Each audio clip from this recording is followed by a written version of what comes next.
Vamos estudar mais uma lição da nossa escola dominical. Estaremos estudando a lição 3, tem o título A Inerrância da Bíblia. Continuando o tema, falando sobre as Escrituras, que o tema do trimestre é a supremacia das Escrituras, inspirada, inerrante, infalível palavra de Deus. Revista comentada pelo pastor Douglas Batista. Lembrando os irmãos que temos na descrição do vídeo os links para download dos slides, tanto PDF como PowerPoint. Os irmãos podem fazer o download e usá-los livremente. Pedimos aos irmãos que possam compartilhar o nosso vídeo, comentar. Aqueles que não são inscritos, se inscrevam no canal para contribuir, para incentivar o nosso trabalho. O textual da nossa lição diz: porque em verdade vos digo que até que o céu e a terra passem, nem um jota ou um tio se omitirá da lei, sem que tudo seja cumprido. Então estaremos vendo mais uma característica da Sagrada Escritura, que é a inerrância e infalibilidade. Né? Então todos esses temas que temos estudado até agora estão entrelaçados, né? Para que ela realmente tenha sido inspirada por Deus, ela tem que ser inerrante e vice-versa. Ou seja, se ela é a palavra de Deus, ela não contém erro e não falha. Né? Tudo que está escrito se cumpre ou se cumprirá. A verdade prática é a doutrina segundo a qual a Bíblia não contém erro algum, denomina-se inerrância da Escritura. Por isso podemos confiar em sua mensagem, que é incorruptível. Os objetivos da nossa lição: informar que a Bíblia é isenta de qualquer tipo de erro, explicar que o Espírito Santo manteve a revelação divina incorruptível e constatar que a Bíblia é a verdade de Deus. Então Deus cuidou de tudo. Deus inspirou, cuidou para que cada escritor registrasse as palavras exatamente aquelas que Deus queria para formar a sua revelação, a sua mensagem. Deus também preservou que essa palavra chegasse até nós, como veremos também, faz parte da nossa lição. Então o Espírito Santo cuidou de tudo para que mantivesse a revelação incorruptível, como veremos em cada tópico da nossa lição. A leitura bíblica em classe está em Mateus 5, 17 e 21 e Hebreus 10, 15 a 17. Mateus 5. Não cuideis que vim destruir a lei ou os profetas, não vim abrogar, mas cumprir. Porque em verdade vos digo que até que o céu e a terra passem, nem um jota ou um tio se omitirá da lei, sem que tudo seja cumprido. Qualquer, pois, que violar um destes menores mandamentos e assim ensinar os homens, será chamado o menor do reino dos céus. Aquele, porém, que os cumprir e ensinar, será chamado grande no reino dos céus. Porque eu vos digo que, se a vossa justiça não exceder dos escribas e fariseus, de modo nenhum entrareis no reino dos céus. Ouviste que foi dito aos antigos: não matarás, mas qualquer que matar será réu de juízo. Hebreus 10, versículo 15. E também o Espírito Santo nolo testifica, porque depois de haver dito: este é o concerto que farei com eles depois daqueles dias, diz o Senhor. Porei as minhas leis em seu coração e as escreverei em seus entendimentos. Acrescenta: e jamais me lembrarei dos seus pecados e de suas iniquidades. A introdução da nossa lição destaca o seguinte: falibilidade, inerrância, são vocábulos que apontam a veracidade da Escritura. Parecem sinônimos, mas veremos a diferença de infalível e inerrante. Indicam que a Bíblia Sagrada não falha e não erra. Significa afirmar que é a verdade em tudo que diz, tanto em questões espirituais quanto históricas e científicas. Nesta lição veremos a inerrância, a preservação e a verdade da palavra de Deus. Então estaremos também falando um pouco sobre a preservação, que Deus cuidou de tudo. Se Deus inspirou, se Deus deu a palavra, Ele cuidou para que ela chegasse até nós. Então a sua preservação também faz parte dessa mensagem revelada. Deus não ia inspirar e usar os seus servos para escrever e essa mensagem se perder pela história, não. Deus está no controle de tudo. O que é a inerrância da Bíblia? Primeiro tópico. Primeiro subtópico, o conceito de inerrância bíblica. A inerrância é a doutrina segundo a qual a Bíblia não contém erro algum. Então, em todos os temas tratados na Sagrada Escritura, toda a palavra, como já vimos, que ela é uma inspiração verbal e plenária, se vem de Deus, então Deus não erra, então ela não contém erro. Significa que ela é verdadeira em tudo que afirma. Desse modo, a Escritura é isenta de erro nos aspectos doutrinários, espirituais, históricos, culturais, científicos e em todos os demais temas. Então não contém nenhum tipo de erro em nenhum assunto, nenhum tema que a Bíblia trata. E muitos críticos se levantaram durante toda a história e vemos que a arqueologia, os achados, acabam confirmando tudo que está na Bíblia. Povos que diziam que não existia, personagens que diziam que não existia, hoje a arqueologia já tem confirmado. Lembrando que a arqueologia é uma ciência nova.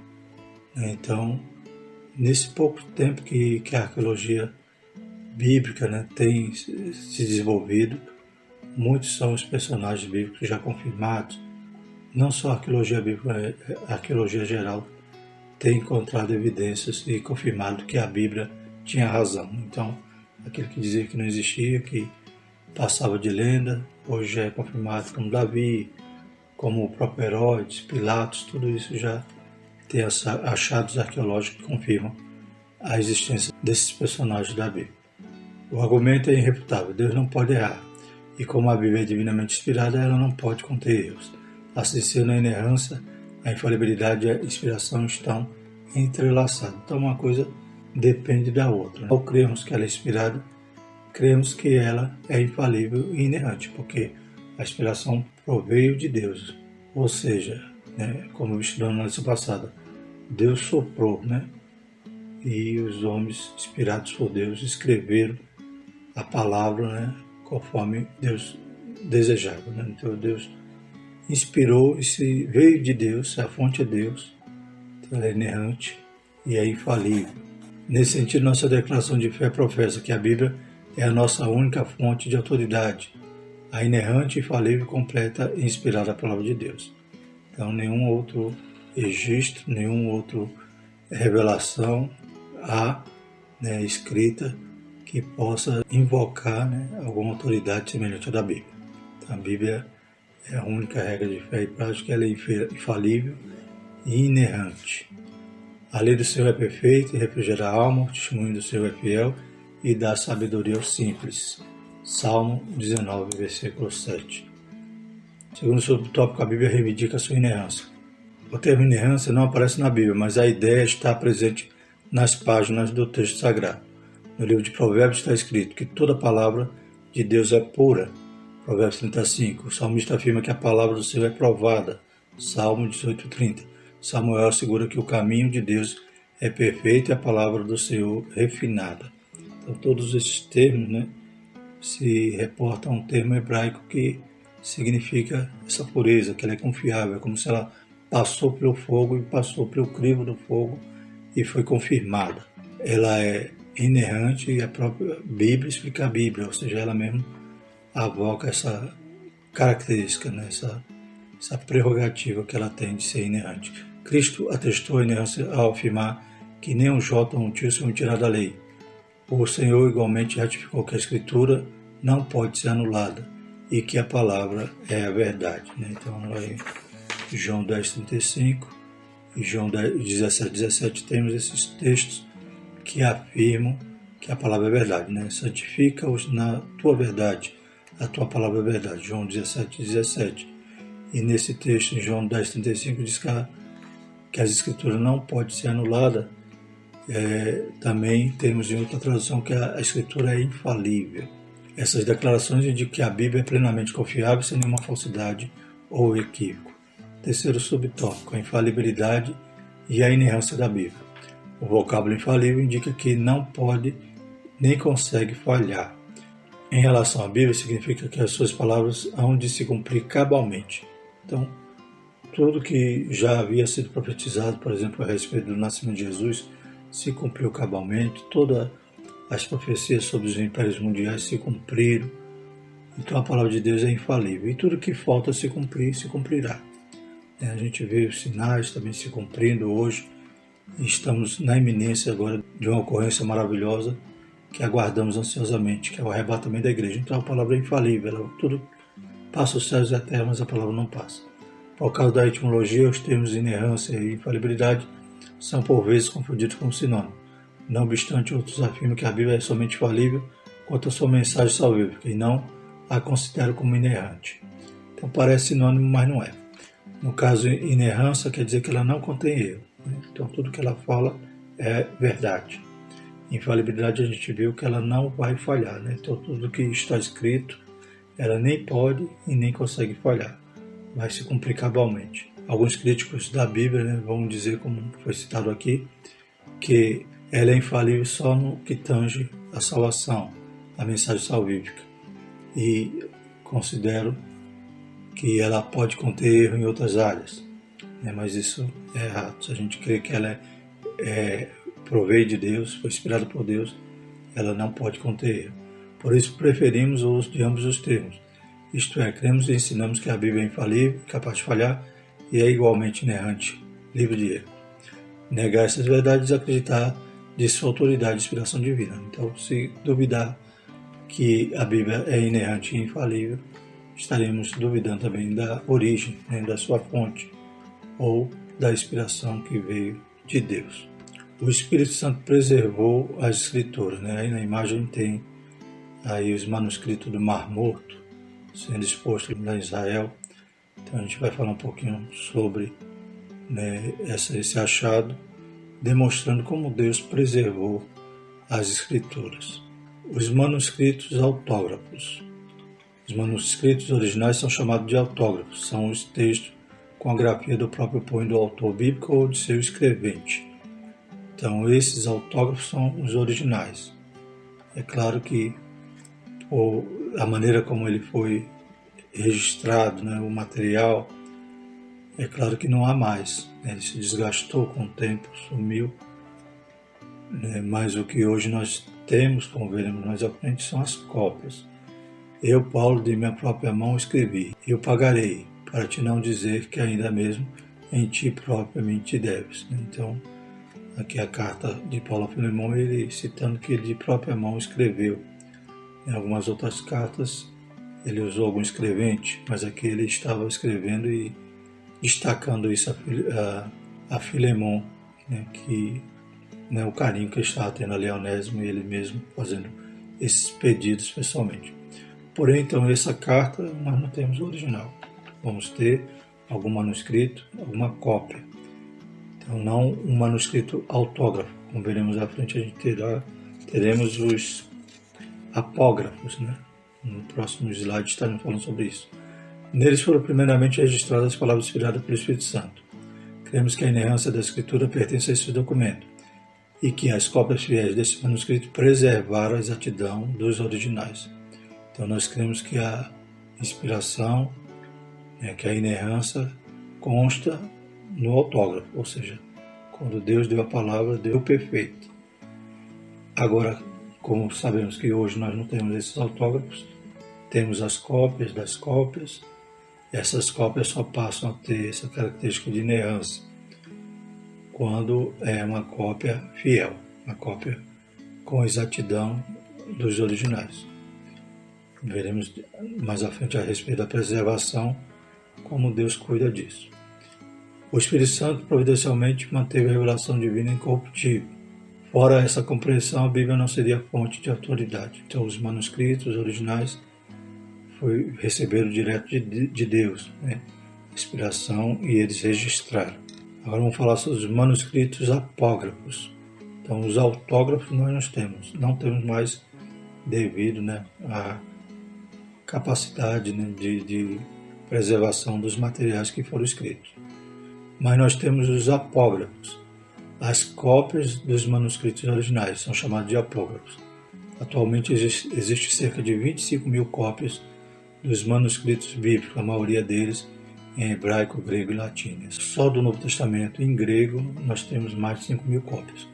Esse número que o comentário da lição cita 25 mil são em relação ao manuscrito do Antigo Testamento, do Novo, e em várias línguas. Então aqui tem hebraico, grego, latim, siríaco, cópita, então vários outros idiomas.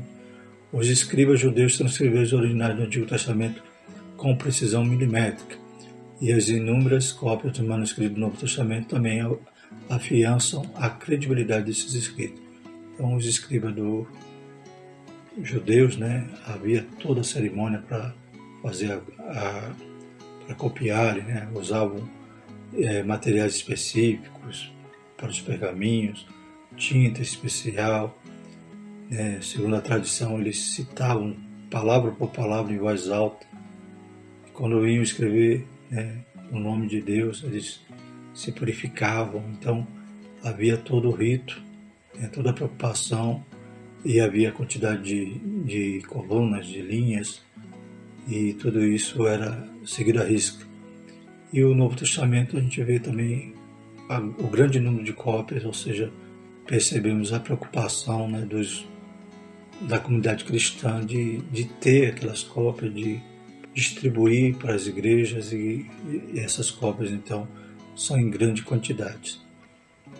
Nessa perspectiva, cremos que o ato da inspiração aconteceu uma só vez, na redação primária da Palavra de Deus, os autógrafos, mas a qualidade dessa inspiração foi preservada pelo Espírito Santo nas cópias dos originais, os apócrifos. Então, quando temos o manuscrito fiel ao original, esse mantém a inspiração, mantém a inerrância, porque ele foi copiado do original que foi recebido, que o autor, né, inspirado por Deus, escreveu. Nesse tocante, temos muitas cópias, e algumas podem conter alguma falha. Existe, né, a ciência chamada crítica textual, na qual, né, se verifica as variações, as variantes textuais, né, então algumas diferenças que tem nesse texto. Existem milhares de variantes, só que muitas delas são insignificantes. Não é apenas ortografia, apenas alguma ordem de palavras. Então, a maioria das variantes não interfere em nada. E aquelas que podem divergir algum tema da nossa fé é o mínimo. Mesmo assim, buscando algum método, né, se chega ao texto original. Ou, como alguns acreditam, alguns seguem a linha, né, do texto majoritário, ou seja, aquela referência é mais repetida nas cópias, então eles consideram como original, ou aqueles que usam o texto, um método crítico, eclético, que vão atrás dos mais antigos, tanto em um caminho como no outro, de chegar ao texto original, né?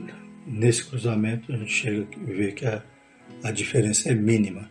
Então Deus preservou esse texto de maneira milagrosa, louvado seja o nome do Senhor. E hoje nós temos nas nossas Bíblias, né, esse texto, algumas no rodapé com alguma observação de alguma variante, mas nenhuma variante interfere, né, na mensagem final da nossa fé. Assim sendo, a versão bíblica fidedigna aos originais não deixou de manter a exatidão do real significado das palavras inspiradas por Deus. A cópia fiel ao original mantém essa inspiração, mantém essa inerrância. Uma tradução também fiel a esses originais também mantém essa inspiração e inerrância, que é as nossas Bíblias que estamos em nossas mãos. Claro, quando algum grupo faz uma tradução buscando seus próprios interesses ou tentando torcer o texto sagrado para combinar com as suas doutrinas, aí deixa de ser original, como o Testemunho de Jeová, que a sua tradução foge completamente dos originais. Terceiro subtópico, os apócrifos e pseudos epígrafos.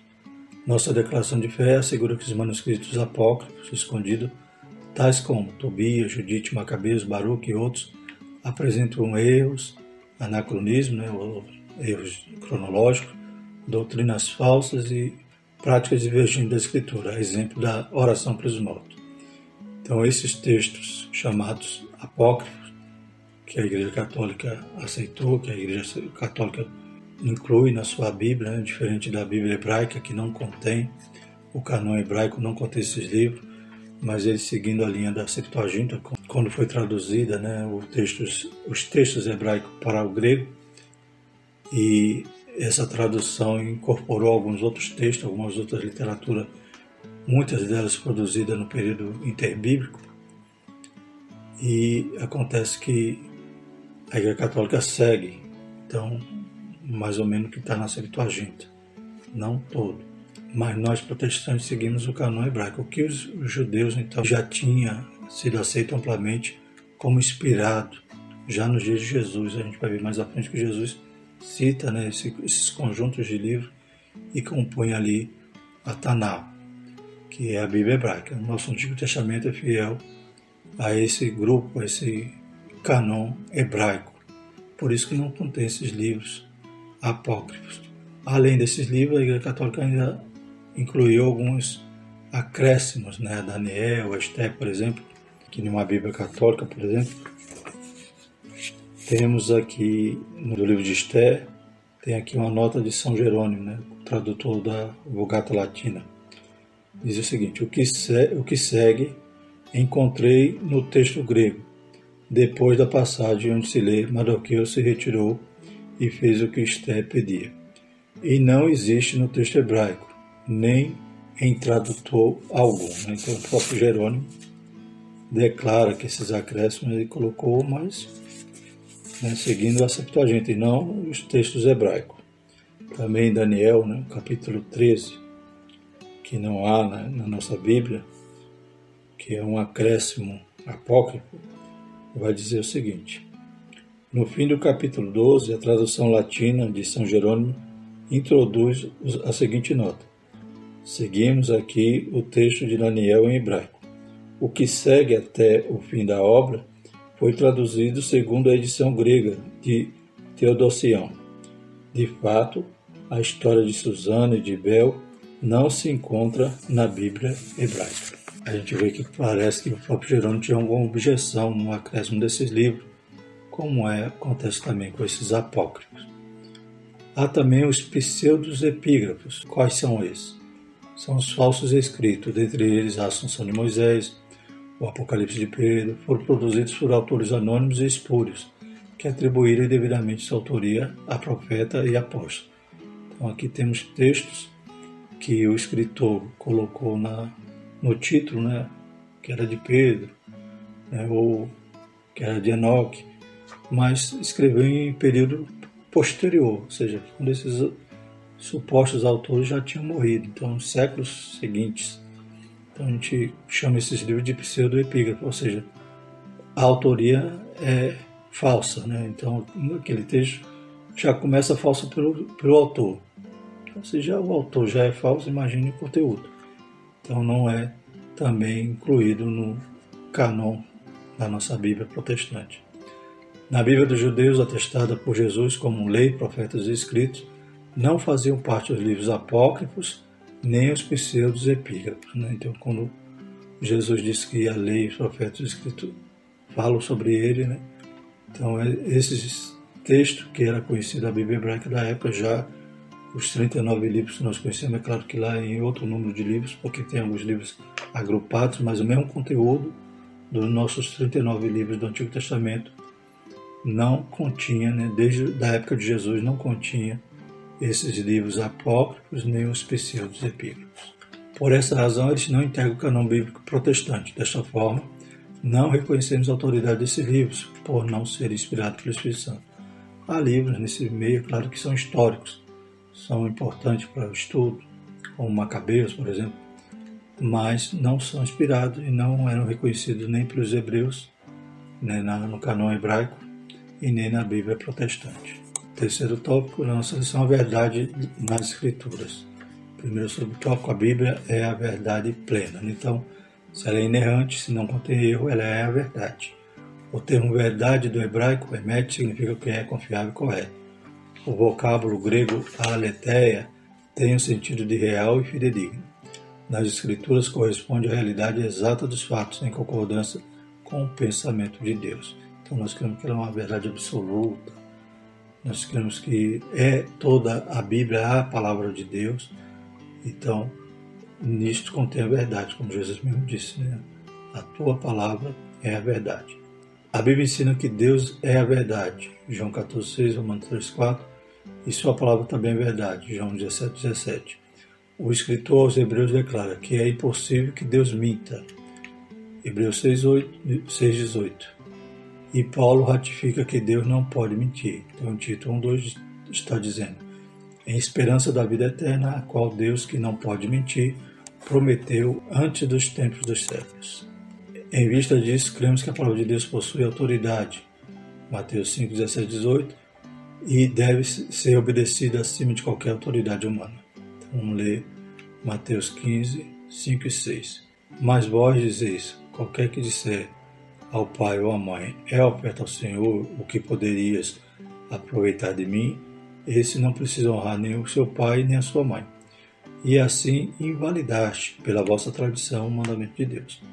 Então, nenhuma tradição pode invalidar nada, nenhuma autoridade humana pode sobressair a autoridade bíblica, nem as tradições. E aqui havia uma tradição dos judeus, existia uma oferta chamada Corban, e quando eles davam essa oferta Corban, o templo dizia que não tinha nenhuma responsabilidade mais de cuidar dos seus pais.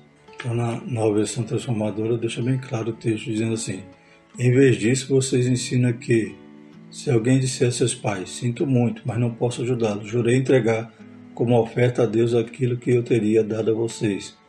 Esse é o versículo 5 de Mateus 15. Então, percebemos que eles invalidavam, através da tradição ou baseado em suas tradições, os mandamentos de Deus, que era para honrar pai e mãe. Assim, esse texto serve de base para a afirmação que a Bíblia diz é o que Deus diz. Então, é verdade e não pode ser validada. Segundo subtópico, a verdade espiritual e moral. Nossa declaração de fé afirma que a Bíblia nos revela o conhecimento completo de Deus, não sendo necessário nenhuma nova revelação para a nossa salvação e crescimento espiritual. Deuteronômio 4,2 diz: não acrescentareis a palavra que vos mando, nem diminuireis dela, para que guardeis os mandamentos do Senhor, vosso Deus, que eu vos mando. E Antônio Gilberto ensinou que tudo que Deus requer do homem, tudo que o homem precisa saber quanto à sua redenção está revelado na Bíblia. Igualmente, a ética e a moral se fundamentam na revelação divina. Então, a Bíblia é completa, né? Ela tem toda essa revelação de Deus para nós e não carecemos de nenhuma nova revelação. Os padrões bíblicos para o nosso viver não podem sofrer mudança. Aquilo que a palavra de Deus diz ser pecado, permanece no pecado. Então, nós não estamos na onda da modernidade líquida, que as coisas vão se adequando, né, ao pecado, à maneira do homem viver. Mas nós cremos que a palavra é uma rocha na qual nossos pés estão firmados, e essa rocha ela tem que ser inabalável. Então, o que era pecado antes continua sendo pecado hoje. Por isso, os valores cristãos são permanentes, pois a fonte de autoridade é permanente. O céu e a terra passarão, mas as minhas palavras não hão de passar. Mateus 24, 35. Assim, enfatizamos que a Bíblia é a inerrante verdade, tanto espiritual quanto moral. Verdade histórica e científica. Então, na Bíblia temos todas essas verdades, né? Então, tudo que a Bíblia trata sobre moral ou sobre a salvação são verdades e infalíveis e imutáveis. E também a Bíblia contém verdades históricas e científicas. Tudo que a Bíblia cita não contém erro, né? Os homens criticam, querem buscar erros na Bíblia, mas a gente pode até encontrar um erro em uma tradução, um erro em um manuscrito, uma cópia que não foi fidedigna, mas quando buscamos o texto original, vemos que ela não contém erro algum. Tudo aquilo que os homens criticam dizendo que não existia, que não existe, acaba caindo por terra quando há algum achado arqueológico e a história, a geografia e a arqueologia vai confirmando as verdades contidas na Bíblia. Cremos que a Bíblia é divinamente infalível em toda a matéria que ela aborda. Os preceitos do Senhor são retos e alegram o coração. O mandamento do Senhor é puro e ilumina os olhos. Salmo 19:8. João Ellis escreveu que se houver um erro, pode haver 1000. E se existir alguma falsidade, então a Bíblia não é o livro da verdade de Deus. Então, se nós não cremos na inerrância, não estamos crendo também na inspiração e na fonte, ou na origem que é de Deus. Por conseguinte, a Escritura não se equivoca quando descreve a criação, os eventos da história e os fenômenos da ciência. Significa que Deus guiou os autores bíblicos e preservou o registro da inverdade de qualquer natureza, 2 Pedro 1:21. Porque a profecia nunca foi produzida por vontade de homem algum, mas os homens santos de Deus falaram inspirados pelo Espírito Santo. Assim sendo, endossamos que a Bíblia Sagrada é a verdade inspirada de Deus, inerrante em sua totalidade, isenta de toda a falsidade, fraude ou engano. Quando falávamos sobre a preservação, temos lá naquela imagem que passamos ali sobre os manuscritos do Mar Morto. Tínhamos manuscritos no século X do Antigo Testamento, e esses manuscritos que diziam serem recentes, depois da descoberta dos manuscritos do Mar Morto em 1947, se verificou ali manuscritos dos primeiro e segundo século antes de Cristo. E quando foi comparar com os manuscritos do século X, a diferença era mínima. Então Deus preservou, glórias a Deus. Então nós vemos como Deus é maravilhoso e a palavra de Deus, ela não passa. Hoje nós temos um texto que já tem sido passado pela crítica, tem sido analisado, glórias a Deus, e 99,99% podemos dizer que coincide com todas as cópias, os manuscritos cruzados, ou seguindo a linha de pensamento dos mais antigos, corrobora. Apesar de alguns considerarem redundante o uso dos termos inspiração, inerrância e infalibilidade para legitimar a autoridade das Escrituras Sagradas, nossa ortodoxia professa e ensina que a Bíblia é a inspirada palavra de Deus, inerrante, infalível e com plena autoridade em tudo o que diz. Essa evidência que corrobora com todas as outras prerrogativas da Bíblia é a infalibilidade, o poder que ela tem, glórias a Deus, e a capacidade de se cumprir tudo que está escrito, tudo isso é em cascata, demonstrando que ela é inerrante, que ela é inspirada, glórias a Deus, e que ela tem autoridade. Nossa única regra de fé e prática, como vimos na primeira lição, é a nossa revelação especial que Deus deixou para detalhar todos os passos para o homem encontrar com Deus e um dia morar com Deus eternamente. Louvado seja o nome do Senhor. Próxima lição estaremos estudando sobre a estrutura da Bíblia. Louvado seja o nome do Senhor. Então, vamos terminar o trimestre formado aqui em Bibliologia. Graças a Deus por tudo, que Deus continue abençoando, possamos continuar amando essa palavra, aleluia, sabendo que Deus deu e Deus preservou e Deus tem cuidado para ela continuar transformando, mudando vidas, mudando até, aleluia, nações, quando, aleluia, as portas de bronze se quebram e a palavra de Deus entra e essa luz penetra ali entre as nações, transformando, aleluia, a história. Glórias a Deus. Passa os céus e a terra, passa o governo, mas a palavra permanece para todos sempre, e tudo que está nela há de se cumprir cabalmente, como já tem se cumprido. Glórias a Deus. Vamos orar e agradecer ao Senhor. Maravilhoso eterno Deus, te louvamos, te agradecemos mais uma vez, Senhor. Obrigado por essa carta, Pai, maravilhosa que o Senhor escreveu para nós, nos revelando, Pai, a tua pessoa, nos revelando, Pai, os teus desígnios, Senhor Jesus, e a tua misericórdia. Continua nos ajudando e abençoando, Pai, abençoando cada aluno da escola dominical, cada professor, cada pastor, Pai, que todos possam continuar amando essa obra, em nome de Jesus. Amém. Que a graça do Senhor, o amor de Deus e a comunhão do Espírito Santo permaneça sobre nós, hoje e sempre. Amém.